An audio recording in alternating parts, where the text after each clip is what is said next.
44-year-old male came in with obstruction of his VPS. Welcome to all caps impression. So the brain has fluid-filled cavities called the ventricles. Fluid that's made up here by these specialized cells, called the choroid plexus, is supposed to flow through these holes, or foramina, to keep circulating around the central nervous system.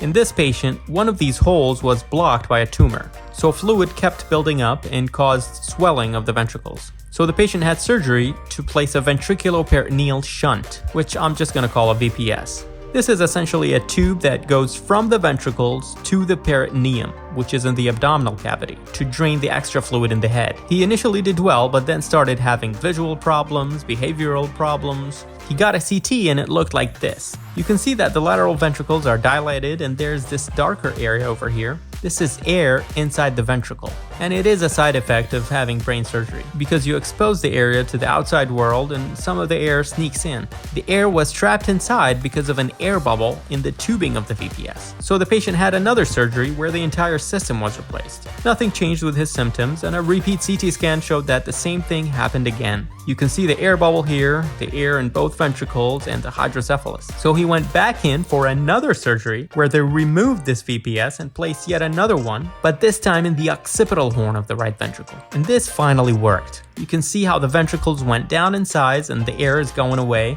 His symptoms also went away and he got back home 5 days later.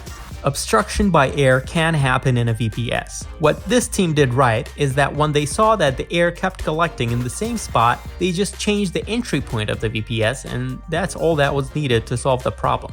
Till next time, goodbye.